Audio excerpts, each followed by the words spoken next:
Never mind. Why is it? Oh, I think we're good. You are live. Okay, We're ready? live. Let's go. Okay, Hey. cool. We did it. Nice. Do you want to put this down? Sure. Sure. Put it down here. Yeah, that's great. It doesn't like it showing on the table. Okay. What's up, Case? Nothing. What's up, Jeff? Good morning. How are you Morning. guys? I hate the morning. We love it. Yeah, I can Yeah. tell. It's Saturday and you're up already. I know, right?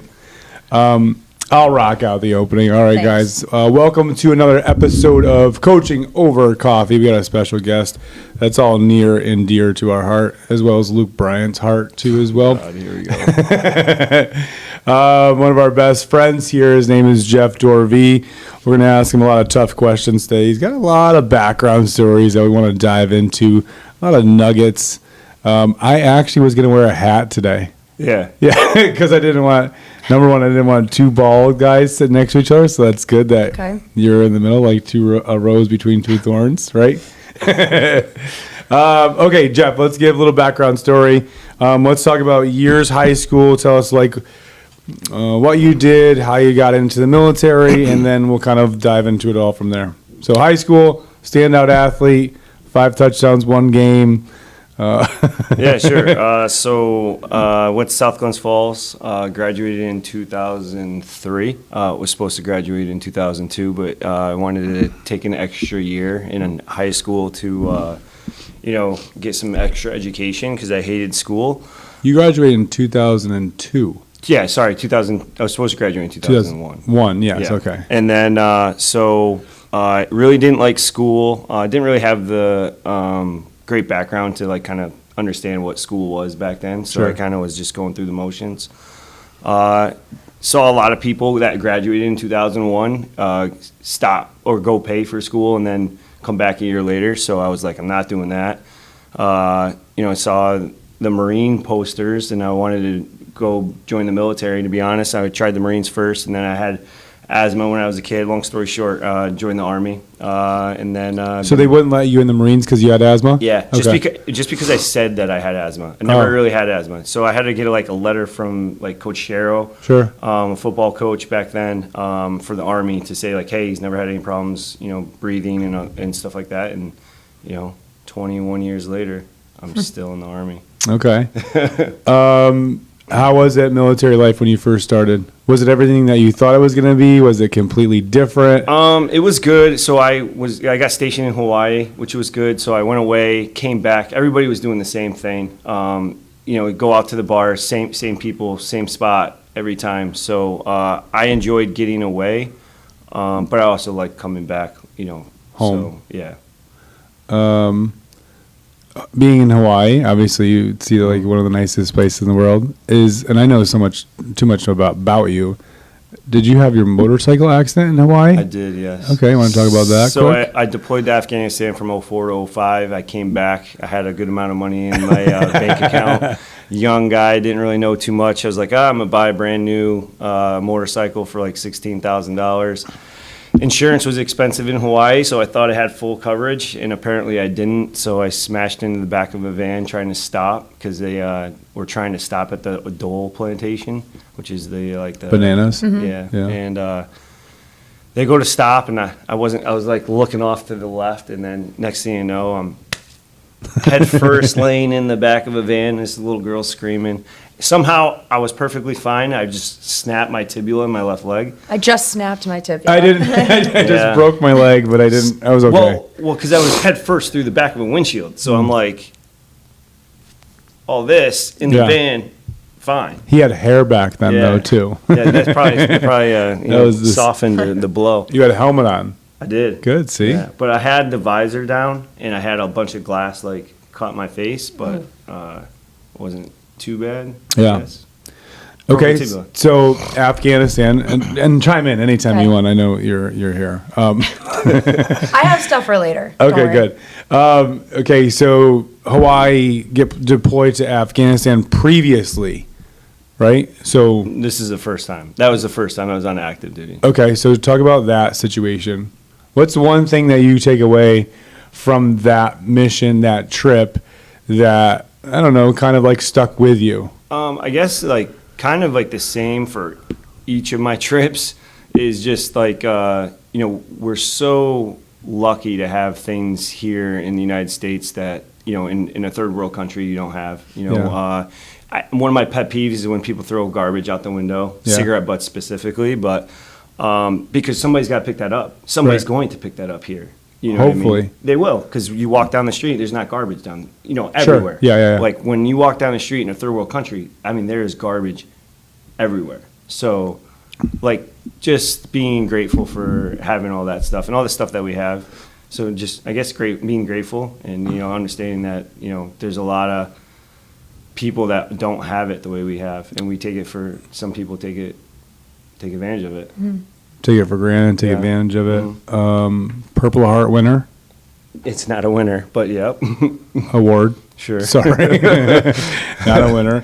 NFL draft pick. Oh, yeah. Got to announce that. Yeah. That's a pretty cool thing. What's that Yeah. experience like? Well, Why? So tell us why first. I competed for the Best Warrior competition in the New York Army National Guard back in 2014.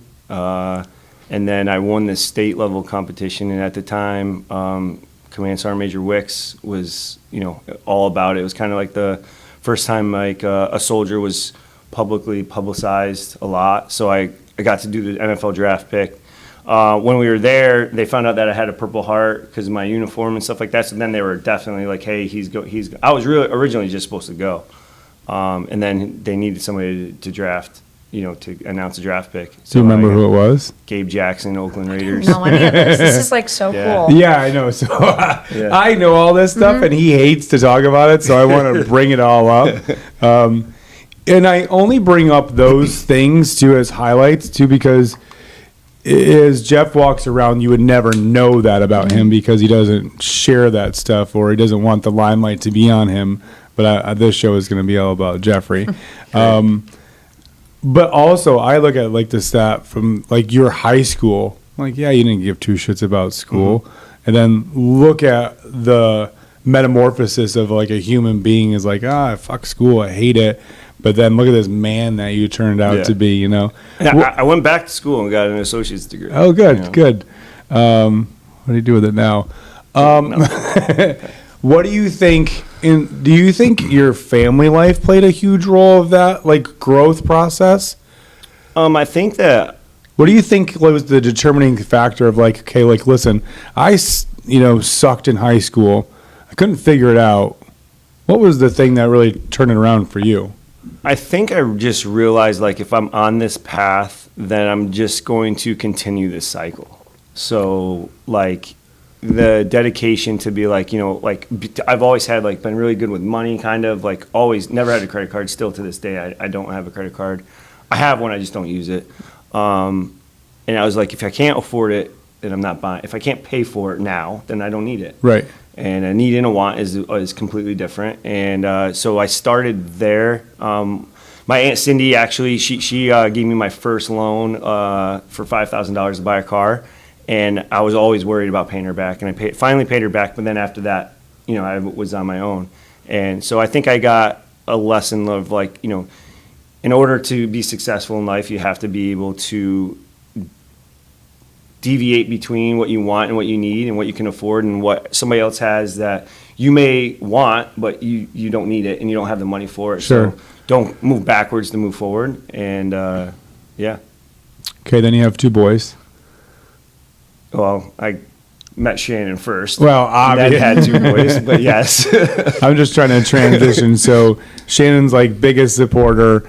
You guys have kids. Afghanistan is before. Give me like the timeline. Yeah, so I met Shannon. I came back from Afghanistan halfway through in November of 2004. Sounds like Dan, Yep. right? And then he wore like a sweatshirt on his way back, and he had a peanut butter and jelly sandwich in March of 2004. So I went to Plattsburgh. To meet Ryan or Matt Ryther. Yeah. And I met Shannon up there in Plattsburgh. And then I kind of talked to her, back and forth, went back to Afghanistan. I think it was AOL Instant Messenger. We were messaging back and forth. And then I came home on leave after I came back from Afghanistan in May. of 2005, and then we basically hung out the whole entire time.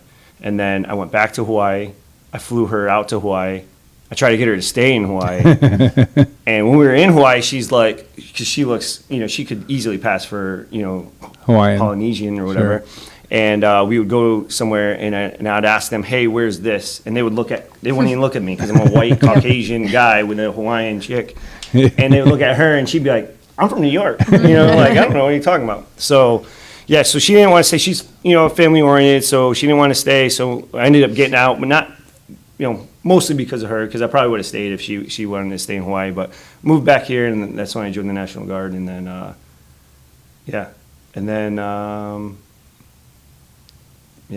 Landon and Tyler. Yeah, Landon and Tyler. We can't forget about them. So I went to Afghanistan again in 07, 08 with the National Guard. And then when I came back, she instantly got pregnant with twins. So I call them my Afghan babies. Yeah. A lot of built up there. Talk about the differentiation between both boys, even though they're twins. Like, what does one bring to the table as compared to the other, which I think is a cool thing to see? Yeah. Because if you look at twins, they're typically usually right around the same person, but your boys are completely different, night and day. Yeah. I on that one side, I feel bad for, I'll just say Landon, because Ty's naturally gifted. He's bigger, he's stronger, he's kind of the limelight in most of the sports. And Landon kind of always plays the back role, but I always say, and we've talked about this multiple times, don't ever count Landon out because he's the worker. Yeah, he's the one that's working in the background. He's got a great mindset. He listens to David Goggins. He listens to all of the a lot of good stuff, and but he's not as interested in sports. He's more of like right now he's big into photography because he's just taking photography in school. That's cool. And he loves it. But he's good on a computer and stuff like that. He does wrestling too, so I always say don't count him out, but they're definitely completely different. Yeah. One's very social, and Landon will stay home with mom and dad all day. Yeah. Yeah. But I also think I don't see the lack of athleticism. Oh no. I think he's super athlete. Yeah. Mm-hmm. Yeah. I think he just has to find the one thing that he really excels at that could boost his confidence. Yeah. And maybe it's a nose tackle. Yeah, nose tackle. He's starting nose tackle, yeah. At 5'1", whatever. 5'3", I think he said. You go to the doctor and he's like, "Yeah, you're like 5'3", Ty's like 5'7", and Landon's first thing he goes, "Oh, so I'm basically 6 foot." I'm like, what? Yeah. Okay, so we're almost caught up to speed. Mm-hmm. Casey, go ahead. Yep. Well, I'm curious about more so the role, the father role when having twins, and kind of like you said, how do you differentiate and highlight both boys in a way where one doesn't feel like one gets more than the other? Well, I think early on, I think there was really no deviation. I think, I'm starting to see it now as they grow. Last year, Landon stopped playing baseball. Which, at the time I was like, if I was home, I would have made him play because I feel like to do something is better than nothing. Sure. And it's, if he said, "Hey, I'm going to go home," and, he did a lot of wrestling over that season because Shannon was bringing him back and forth as much as she could. But just the difference of them growing, you can see their paths are going different ways. Sure. So I'm trying to support both ways. Right now, Landon's starting to do, or he's doing football, but then wrestling's about to start. So I'm about to see that aspect that I missed because I was gone and Shannon dealt with it the whole time. Okay, cool. How do you govern that? How do you coach that? Without pulling away from one more than the other or emphasizing one more than the other. One thing that I started to learn is at the end of the day, Coach Prime from, if you watch him at all, the way that his mindset Deion is. Sanders. Yeah. He's a football player, baseball player, and now a football coach. You put kids into sports to not necessarily they're not going to, the percentages, they're not going to go and play Major League Baseball or and chances NFL. are probably not even in college. Yeah, or even in college. So, at the end of the day, I want them to understand that hard work, will get you places, whether it's in school, or in sports or just in lifestyle in general. You know, having good friends, surrounding yourself around, you know, like-minded people, and because there's kids out there that don't play sports that just have things to do, and sometimes they sway in a bad way. And you know, stay busy, you know, and enjoy the sport, and enjoy the competition, because you know that's that one thing that I think that probably me and you, and probably you too, or a lot of older people try to do, is like, I like the competitiveness of stuff. Unfortunately, my body and you know doesn't keep up with as much as I want. But like last night, like Ty's like, I think I can beat you in a race, and in my head I'm like, let's race. And then in my knee is like, I don't know if I can race, but I'm like, I'm videotaping, because if I beat it, I'm putting it on your Snapchat. So all your friends can see it. Yeah. Do you think that, you know, the kids are doing too much these days? Is there too much pressure on them to, you know, to navigate and have that, I'll use the word, balance between school, sports, social life, Instagram, all that? What do you think is, you know, is it good to be distracted, or is it good to have balance? That's a tough question. No, I don't think so. Well, I said balance twice and I almost puked. Yeah. See, I think if you're going to do something, go all out. In my kids, honestly, they do a shit ton. Yeah. I would never tell them that. They don't know any different. Right. They've done that. They've been going here to the gym since they were 7 or 8 years old. Yeah. You know what I mean? They get out of practice and then come here. You know, so they, like, Ty's schedule is crazy. Landon's schedule is crazy. You know. Which means your schedule is crazy. Which my schedule is crazy. And I sometimes I'm like, holy crap, this is a lot. But then, you know, I look at Shannon and we look at each other and like, we have maybe 3 more years. Yeah. 3 more years of this. And then it'll just die right out, and we'll be like, we missed it. Can you reiterate that post that she made the other day of that one quote that said, like, hey, you only have X amount of years of doing I don't really laundry. remember. I remember that I liked it, but I forget exactly what it said. I think it was saying, like, you only have X amount of more long drives and X more, you know, road trips and doing dirty uniforms. And then one day, It's just going to be gone. those bleachers are going to be filled with different parents and not you. Yeah, You know? exactly. And I Wow. think It's deep. we talked about it the other day. It was like, you know, how many more years of it do you have left? And if we could really share, and I think you as an athlete, if you had to say something to a freshman, what would you say to them? Oh, gosh. I would tell them to go the extra mile. I just talked about this with the soccer team at Glens Falls last night of like, I asked the girls, and we did this with the college, but I said, like, who here wants to be mediocre at soccer? One girl raised their hand, and she was, like, really hesitant because I saw her, like, go like this, and I was like, is this your sport? And she said no. She did another one. So I was like, okay, raise your hand if you want to be exceptional. Of course, everyone else raises their hand. And I'm like, so how is it fair to everyone else that just said that they want to be exceptional to have one girl on the team that is okay with being mediocre? Because now you have a weak link. But then when I talk, I know, like, some of the girls on the team, so I know they put in the extra effort. Some of them have been in here before. I've trained a few of them. So I'm like, how do you get the rest of the girls on your team to do the things that you do? Because I said to them, I go, honestly, no one at this school is going to tell you this, but just coming to practice and going to your games isn't enough. Yeah. It's not enough. So you have to do the extra work if you want to be good at something. So I have a question for both of you too. So are we being fair to the kids by really just preaching the fact that they can just show up and do what's minimal? Well, I think there's a difference between showing up to practice and practicing, and then showing up and actually competing. Yeah. Yeah. And to, you know, elaborate on what you were saying, is that's what I tell the boys all the time. I say, you go to practice, everybody next to you goes to practice. There's no difference. Right. You just put in just much work. I mean, you might have put a little bit more effort in, Yeah. but if you're not doing something on the outside, how are you going to get better than them? Yeah. So, But are we highlighting and setting them up for failure by when they get older, just show up to your job? All you got to do is show up. yeah. You don't have to do the extra. You don't have to do career development or personal development or take an extra certification or test or something like that. I think that's, in theory, that's what I'm trying to instill in the long haul is like in anything. Sports relate to so everything. many things that if you continue to grind and continue to push and continue to learn and grow, and I say all the time is like, you have to be your coach. Like, you're at the age, like, I shouldn't have to tell you to sit back on the ball. You should be able to swing, and you should know, like, hey, I should let the ball travel a little bit more. Yeah. You know what I mean? Like, I have to you have to learn that to start coaching yourself. And I think once they catch that, like, that's how they're going to excel, because they're going to see flaws in their own stuff and then know how to.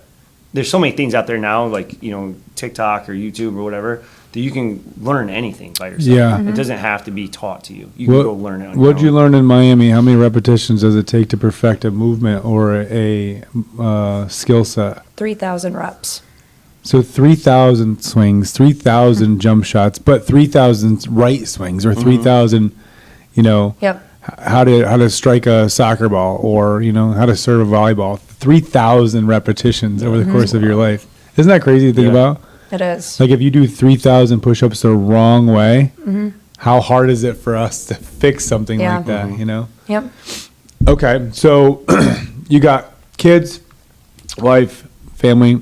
Briefly talk about the whole Luke Bryant situation, because I know everybody wants the dirt and the God. background story on this.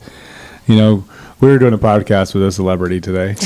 This show is going to blow up. All right. So, yeah.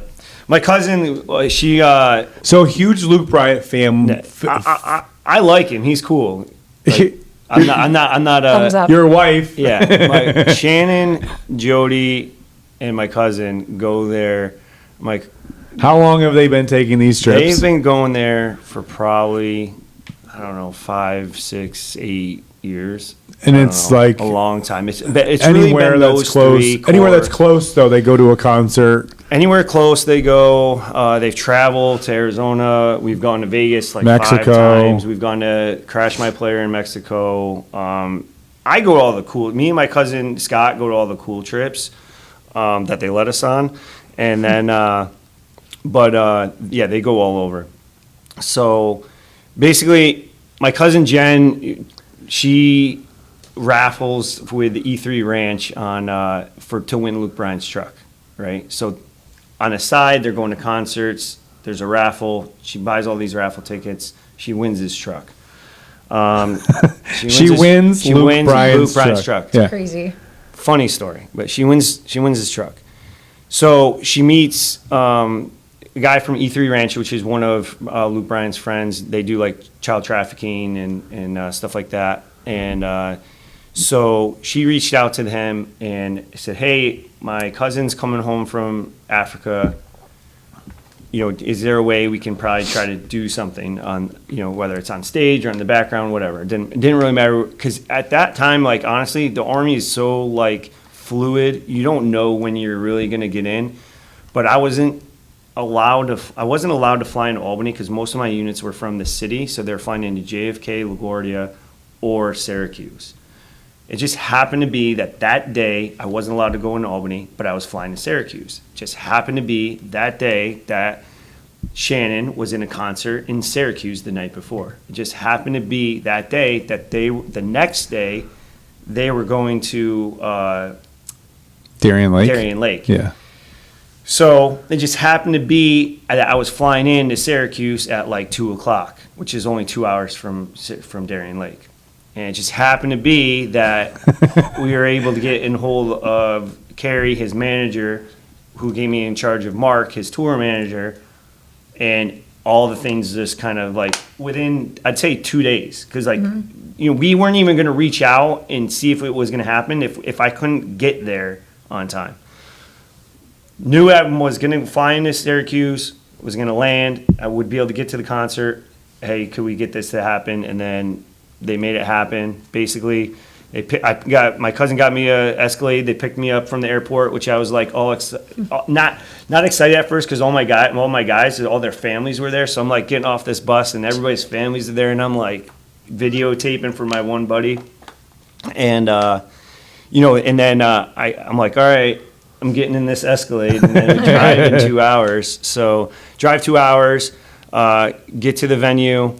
Go to the back. They give me, there's like a buffet food, ribeye steaks, real good food. I haven't had a great food, so it was good. And then Mark comes and says, "Hey, you got a few seconds? Luke wants to talk to you on his tour bus." So I was like, "Yeah, sure." So I, obviously went into the tour bus. I sat down with him, Carrie, Mark, and Luke, and talked to him for about half hour, maybe 40 minutes. Hung out in the tour bus, and then basically came out. The concert started, stood to the side, waited for Shannon to come up, and that was it. And then it went crazy. It went crazy, right? It was Yeah. crazy, yeah.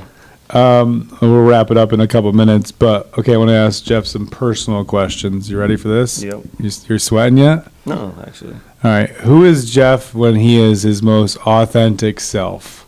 What are you doing? Who are you with? So sometimes like you have to be a coach, sometimes you have to be a leader, you have to be a dad. Who are you when you are by yourself or with other people when you feel the most like yourself?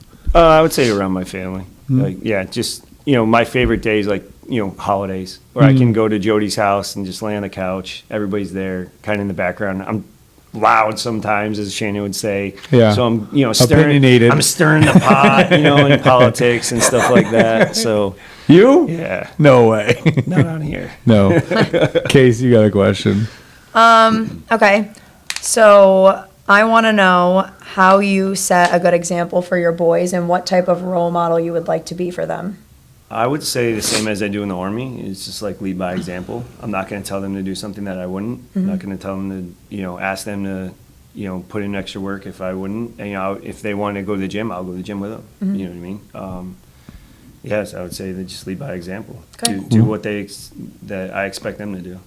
What would your best friend, spouse, biggest enemy, coworkers, what would they all say about you? So it's one thing that they would all agree on. See, that's all the tough questions. If I do something, I'm probably going to do it at 110%. Yeah, If I commit to something. yeah. I won't half-ass anything. Not a if, it's a when. Yeah. My turn? Yeah. Okay. It's always your turn. What's your best talent? Okay. Best talent.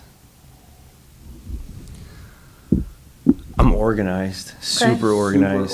Super, super. Same. Guess what I'm not? Not organized. Not organized. It's all right, though. What legacy does Jeff want to leave once he leaves this earth? Not in a morbid thing, but what do you Already want did, my kids. Yeah. I was the last one to keep my name. So now I have two little dudes that are Pass it going on. to pass it on. You got one more? I don't Okay. remember the other one. Is there more? Oh, there's 10 questions. Yeah. I don't remember them There's all. 10. You have them. Yeah. I'm trying to think of the ones I want to ask him, though. What's your biggest flaw? Flaw. Sometimes. If your wife was here, What's my biggest flaw for her or for me? for you, for you. For me. This question's always hard because I have a few, but What's the first one that pops in your head? that I'm too meticulous with things. Yeah. Yeah. Detail oriented. Mhm. Yeah. Yeah. What is one piece of advice that you want to give a parent out there? 'Cause sometimes we can't give that advice, that how to coach their kid or how to maximize or lead or be the role model that they hope to be, because I think you exemplify all that. What do you want to say to them? I'll just say a quick story. So when I first got back, me and Tyler were going to the Queensberry Fields, and we were walking. And as we were walking, there was a dad and his son out there, and he was throwing. The kid was being a catcher, and the dad was throwing him balls, and he was screaming at him, yelling at him to do certain things, and why are we out here if you're not going to do whatever. And I was there. I was that parent. And I think I looked at that moment, and I looked at Ty, and I was like, dude, I apologize. Because I think that we put a lot of pressure on them, especially at a very young age when, they really don't understand. They're just out there, honestly, to please dad, Sure. And mom and parents. And, I don't know if I would go back and I wouldn't do it because, I think that they're the athletes and they have the mindset they have now because now they can get yelled at by anybody and whatever, and I think they can just blow it off. But I think I would pull the reins back a little bit. Yeah. And moving forward, it's great because now that he's at the age where he tells me and I tell him and we have conversations, and it's not a one-sided thing like me just trying to teach him. He responds back and Gives you feedback. It's way better. After coaching him and now going to not coaching him and going to the games, I enjoy it so much more. Yeah. It's great. But I don't think, as much as like how tough that you might have been, I think sometimes we don't appreciate those tough coaches until we get older. Well, yeah, 100%. Yeah. I look at some of my hardest coaches that I had, and I was like, dude, the guy was tough, like kicking balls at me and whatever. And now I think back being like, wow, he wanted me to be a man. Yeah, he wanted you to be successful. Yeah, and he was tough because he saw something in us. Especially when you can do it, and it's just a lack of effort. And I think sometimes it's really hard too when you see potential in somebody. And I think like even fitness or a job or whatever, you see potential, they don't see it in themselves. And you're so frustrated. They're like, why don't you just get this? Yeah. Right? Why don't you just get this? Yeah. Why don't you just do it? I think there has to be some sort of internal click that goes off to build some confidence. Cool. We got to go. We got to coach. We want to thank Jeffrey. Thank you and Jeffrey for being here today. Wasn't so bad, was it? No, it was We would like you to be another intricate part of this this series. So if you want to come back any point in time, appreciate you it. can. It's not Jeffrey necessarily- actually reached out to him. He's also doing the batting cages here. Yeah. Talk about that real quick. Yeah, you're gonna have probably just regular rental cages, half-hour rental, and then an hour rentals, and then we're working for some strength and conditioning mixture in there. They're open now. Understand that fall sports, but I think it'll be a busy season starting December, January, February. The idea was so kids don't have to travel so far to Latham and Clifton Park and Albany to go do that. So we had the space, so we came up with the idea. But awesome, 7/18. Hopefully you guys have an awesome Saturday.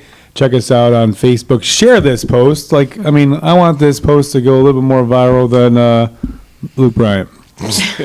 Tag Luke. Yeah, tag Luke in it. See you guys. All right. See ya.